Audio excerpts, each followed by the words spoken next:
Hello everybody, it's your friendly digital technology librarian, Christy here. We've reached another Friday, so of course I have another Film Rec Friday ready for everybody out there. Now, last week's episode was all about outside-the-box romances in honor of Valentine's Day. But Valentine's Day is gone, so I thought why not celebrate something a little different this week. So let's celebrate the bonds of friendship. So whether or not you're looking for something to watch on a Valentine's Day outing, or whether you want to have a bromantic evening in, I hope that one of these films will really appeal to you. Whether it's forged in some sort of outlandish antic as graduation approaches, reimagined baseball diamonds during World War II, or throughout life as a dynamic duo leaning heavily on sarcasm and humor, today's recommendations feature the kinds of friendships that I think we all hope to experience at some point in our lives. And they're all filled with moments of great humor, but also a ton of heart. All three of these films are available solely on DVD and Blu-ray via our CLEVNET service, and as always, they are available entirely for free with the use of your Milan-Berlin library card. So without any further ado, let's get to the recs. Okay, my first recommendation is for 2019's outrageous coming-of-age story, Booksmart. Now, Booksmart features these two ridiculous best friends, Amy and Molly, as they approach graduation. Amy and Molly are really some of the most intense academic overachievers I've seen featured as main characters in a movie. They are hilarious. They are very clearly longtime best friends who know everything about each other, probably too much about each other in some regards. And as they approach graduation, they kind of are starting to have this realization that they've spent all this time in school really focused on academic success and focused on what's next, that they never really stopped to enjoy all the things, all the milestones that all of their peers have experienced throughout high school. Like, they never partied, they never went out, they never did like the dumb stuff that, you know, people talk about decades down the line. And they're having regrets, you know, so they want to pack in essentially a school lifetime of ridiculousness into one night. This one night as they're, you know, approaching the end, what I guess most of us would consider the end of childhood. And man, the antics they get into over that one night. There's definitely a bit of a Ferris Bueller vibe to this. I would say, you know, some stuff is like ludicrously outrageous and, you know, over the top, but the two actresses who play Amy and Molly, man, they do such a good job with it, and they have really excellent chemistry together. You know, you have Molly, who I would say is probably the more dominant of the two friends, who's always like, let's do this, or like, she's the leader, right? And you have Amy, who definitely feels that over the course of, you know, a decade of being the follower. And you see like the ebb and flow of their relationship and their friendship and how that goes, which I think a lot of us can relate to. I mean, if you have like a really close-knit friendship, you have like the bumps in the road, and you know way too much about each other. And, you know, it's almost a familial relationship at a certain point. And these two do such a good job with it on screen. You feel that friendship. You feel the years and years and layers of everything. And besides that, like, really relatable, believable relationship that you've got between the two of them, you have these outlandish experiences. And again, like I said, I don't think I've watched something with quite so much glee since watching like old John Hughes movies, like outlandish experiences that are probably not going to happen, but with these shades of reality mixed in. So you've got like your typical high school party where people are like drinking and having a great time, in quotes, and then you have like ridiculous, and I don't want to spoil anything because there's some moments that are you don't see coming, and you're just like, what is happening? But you enjoy it all the same. But you have this clear layer of Hollywood outlandishness on top of the reality, but it totally makes it enjoyable and enjoyable for everyone. So you don't have to be one of those kids who was just nose to the grindstone and, you know, school to like this movie or to like these girls. You really don't. They are just somehow managed to be like typical best friends. It doesn't matter what veneer is on top of it. And they totally have their back. They have their own almost language and that they speak together, and they know what they're talking about, shared memories, stuff like that. And then you have this cast of secondary characters. You'll recognize a lot of them. Jason Sudeikis is in here, and having them be part of this world that's so tied to the two main characters is kind of like icing on the cake. You're like, oh, that's hilarious that you cast that person in this role or whatever. As mentioned, their circumstances that they go through are ridiculous, but at no point does that like extra layer make it feel like a fake movie. You never feel like it's not genuine, which is pretty hard to do. Because most of the time when you have outrageous comedy, I feel like there's this distance, so the characters aren't characters that you necessarily emotionally connect with, but that's not the case here. So it is absolutely hilarious to watch. So if you're looking for a comedy just in general, strongly recommended. If you did happen to be one of those kids who really didn't get out, who didn't party, and who sometimes thinks about, like, I wonder what that would have been like, this is definitely for you. It is both a cautionary tale and something that just gives you the chance to go like, what if, and that's always really fun. Or just if you're looking for a good like buddy comedy, man, this is it. It's fun, it's ridiculous, and you won't stop laughing. So 2019's Booksmart, highly recommended. Okay, moving on to my next recommendation. It's an oldie but a goodie, and that is 1992's A League of Their Own. This movie, guys, this movie. I was 10 years old when it first came out. I loved it then. I still love it today. I still watch it pretty much every time I see that it's an available option. And it's just absolutely delightful. If you haven't seen it, one, why haven't you? But here's a very quick synopsis. So this film takes place during World War II. The country's baseball teams are pretty much all stationed overseas. The young men who would be playing aren't available. And the baseball industry is really concerned about what's going to happen for the years during the war. Walter Harvey and his think tank of men come up with the idea to create an all-women's national league. And that's where we come in with this movie. We're primarily following Dottie and Kit Henson, this duo of sisters. They were playing softball for their family's dairy farm. They get scouted and they are shipped off to try out for the professional women's baseball teams, and everything goes from there. This is one of those movies that I feel good just thinking about it. There's no big like romantic storyline to it. I mean, you have snippets of that with husbands and meeting boyfriends and all of those little bits and pieces of everyday life and things that these women probably would have dealt with at that time. But it really is all about the friendship, man. Like the friendships that they all are finding when they join these teams. You know, I think that's why I've been enamored with this movie since I was a kid. Like, you watch these women who are from all different places and all different walks of life.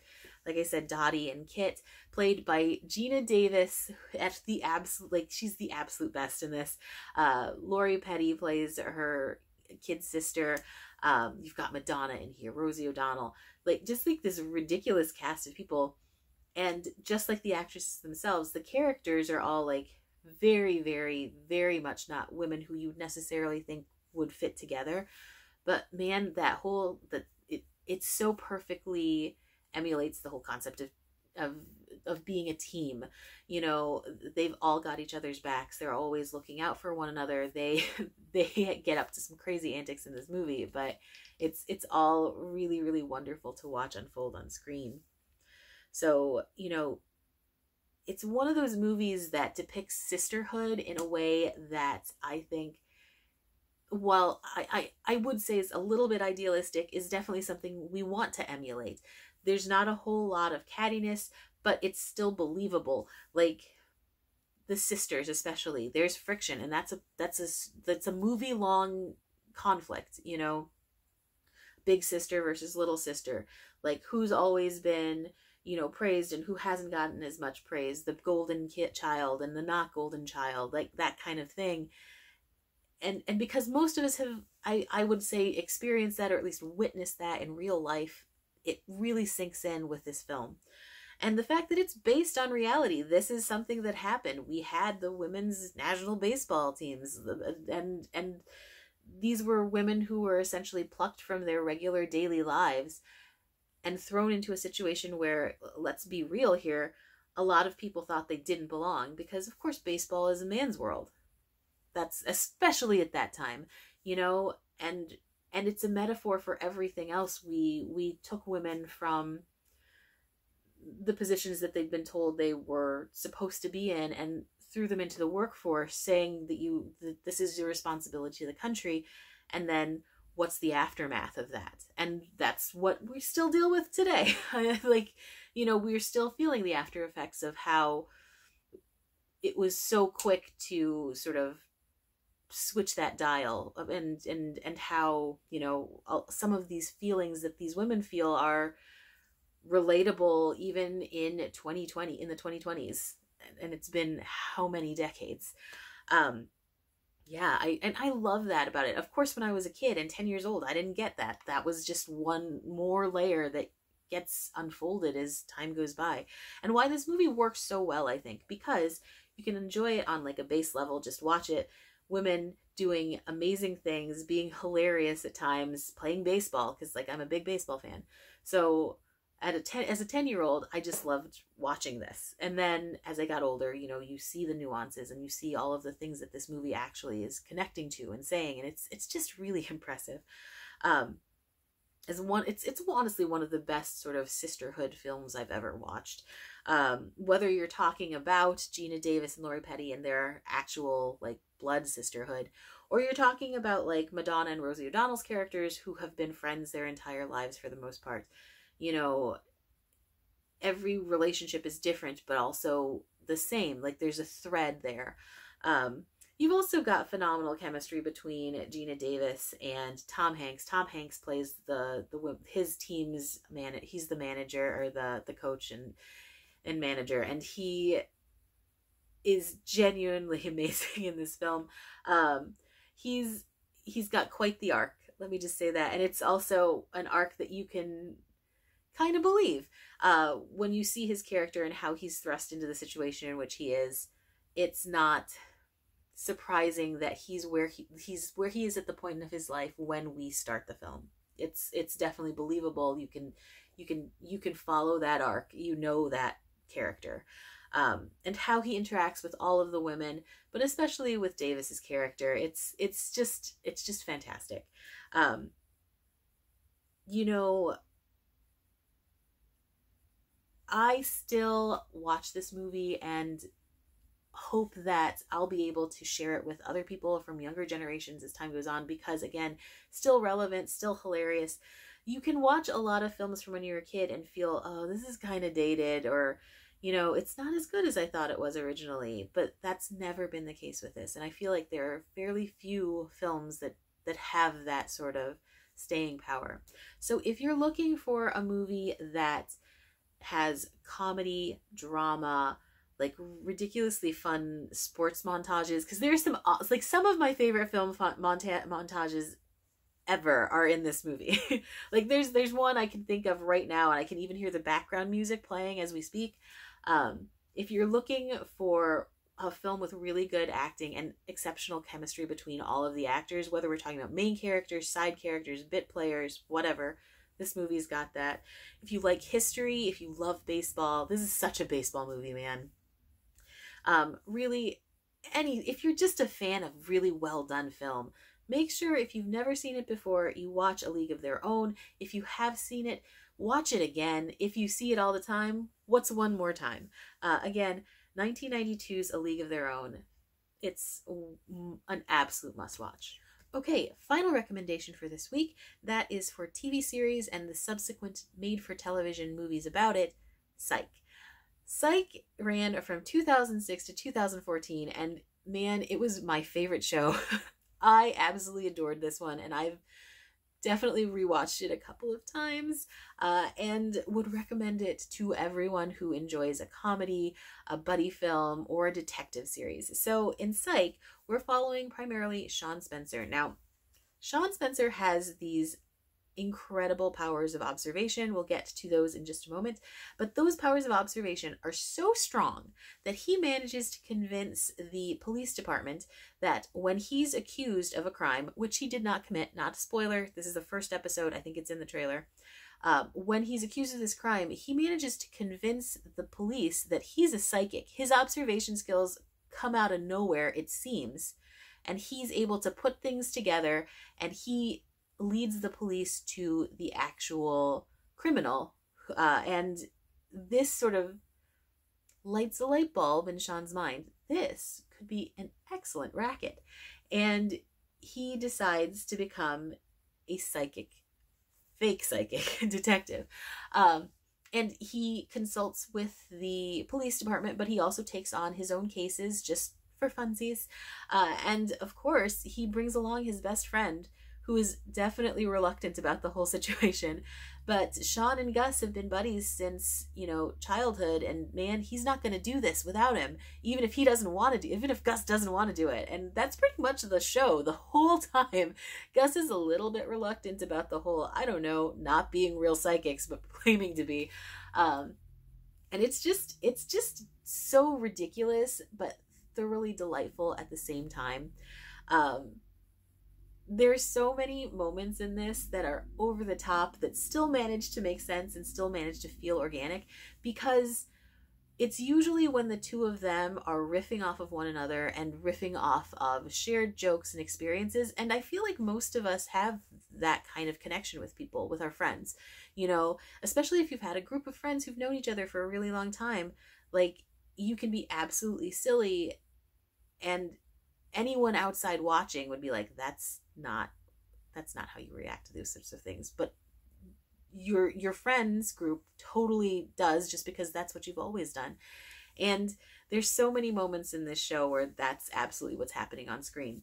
And as you watch, you get definitely pulled in to their inside jokes, to their you know about their past history, about things that are triggers for them, and it's so much fun. The longer you watch the show and the more you get to know them, it really does feel like you're a part of their dynamic duo.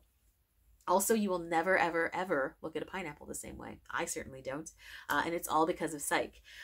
Besides the best bro-ship of these two, you also have a really, really interesting, sometimes fairly dramatic relationship between Sean and his father. His father's played by Corbin Burnson, whom I have loved always. I think he's just a great character actor at this point, but he plays Henry, this straight as an arrow cop who is responsible for Sean's incredible powers of observation, because he essentially forced Sean to practice those skills from very early childhood. These were lessons that Sean couldn't get out of, so he kind of hated it, but years and years of this really intense practice and training have made him outlandishly skilled with observation. Henry, however, being this sort of black and white, straight as an arrow kind of former cop, hates Sean's lifestyle. He certainly doesn't approve of the fake psychic detective thing, but just life in general, he thinks he's just too laissez-faire about everything. He should have more focus, more drive. And Sean's obviously, his whole life is kind of retaliation against the super rigid lifestyle that he grew up with. And watching the two of them butt heads throughout the series, but also sort of grow to have this sort of grudging respect for one another, is really pretty amazing too. So you've got this outlandish silliness. And even now, just thinking of scenes that I don't want to give away because they're so good, funny things that even now, as I think about them, it kind of makes me want to giggle. And having those juxtaposed between the moments that are really like kind of tense between Sean and his dad, like it just makes for very interesting watching how you can have those highs and lows and the different kinds of relationships and all of the different layers to everything. I just really, really enjoy Psych. If you are looking for a phenomenally funny buddy show, if you're looking for a great detective series, because this has some really interesting crimes too, like it's a comedy, but some of the crimes are pretty intense and pretty like hardcore. If you're looking for stories about interesting relationships, like I said, Sean and his father, it's great viewing. And if you just want a fun show that you can binge watch in no time flat, make sure you check out Psych. It really is delightful. It's, of the things that we're talking about today, definitely my pick of the week. And I could not recommend it more. It's just that good. Okay, so those were my recommendations for this week. If you have any recommendations for friendship films, make sure you comment with those below. Definitely always interested in movies like, or TV shows like that. If you have any recommendations for themes you'd like to see us cover in the future, definitely put those in the comments. I'm always looking for assistance with that. As always, thank you so much for watching. I love putting these together. It's so much fun. And this week in particular, I had a great time. These are films and series that definitely have made my watch list all the better. So again, thank you for watching, and I will see you next time. Bye-bye.